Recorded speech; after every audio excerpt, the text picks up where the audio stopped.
Thank you so much for tuning in and welcome to your very own Try It Before You Buy channel with your host Karamullah Kadwani. Today is all about SHEM from the house of Nishane. We discussed nefs just yesterday. Go watch that video after this one if you still haven't.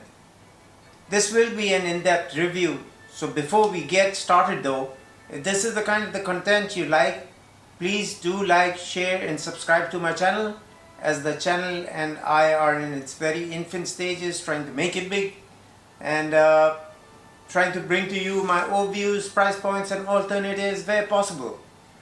80% of my viewers still haven't subscribed, so please do subscribe to my channel. Watching the ads and commenting helps the algorithm and will definitely help my channel in the long run, inshallah.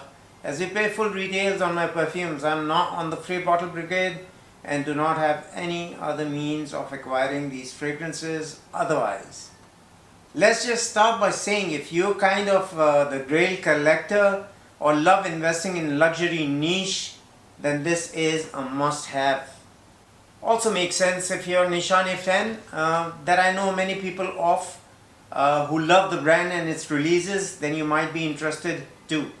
Very polarizing and complex, just like the last one we did. There's a lot to say about this one, so let's just get into it without wasting any more time.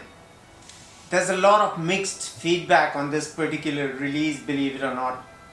Many people say this is just another rose oud and dismiss it at that, making it redundant. So let's just start by saying that I'd argue it is as being very relevant. Every nose to themselves, cold weather, dressed up vibes, maybe not so much for the spring and summer though. Let's get into the notes, where the first part is rather interesting. It has notes of rose, geranium and cardamom. So cardamom is a persicator of what's about to follow. Cannot classify this as a floral or rose dominant scent. It's a fruity kind of geranium laying on a bed of cardamom. Just like nefs, it transitions immediately within the first 2 to 3 minutes into a dark rose and cardamom cypriol bomb. Don't dismiss it as a rose fragrance by just looking at the notes though. Much like nefs, I'd say the opening is rather deceiving and short-lived. So the fruity like geranium lasts 2 to 3 minutes as mentioned before, whereas the dark rose lasts about 10 to 15 minutes. This is where the cypriol really takes over, making it a warm and mysterious composition and winter appropriate. The cypriol feels more like one being wrapped around with this animal furry jacket. It is very unique. Execution though, where the floral, osmanthus and amber blend in seamlessly to the cypriol note. A third transition keeping the interest. This part is the majority of the fragrance though. I'm talking about 6 to 8 hours, even beyond. Amber bringing in the balance and interest and preventing it from going lights out, dark. Sensation wise, this will last right into the 7 hours mark. This is where the fourth transition happens, and it's crazy to think just how many times it switches. This is where the leather comes in. It's not the intense animalic like beast mode leather, rather a very buttery and smooth leather, and comes in whiffs rather than hitting you all at once. It's beautifully blended into the dark mysterious cypriol, mid balancing out with an ever so faint sweetness and added warmth with the ambers and leather.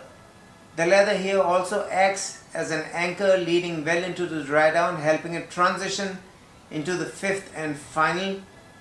That's the elemi resin. It's an ultra masculine composition if you were to ask me. Elemi resins blends into the bridge note, that buttery smooth leather we were talking about earlier.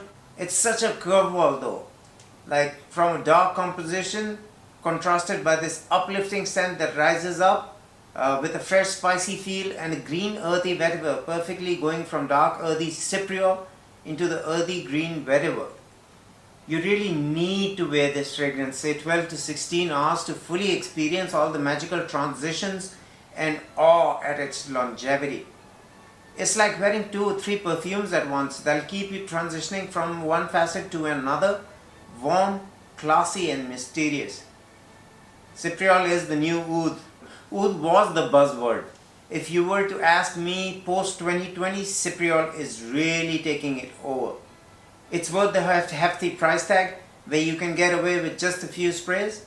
It's a cold weather banger and I can't just wait to spray this beast for the coming winters again. This is just my thoughts and interpretation. Do let me know your thoughts. Also let me know if you already have this gem of a composition in your arsenal or if you're interested in at least giving it a try after watching this review.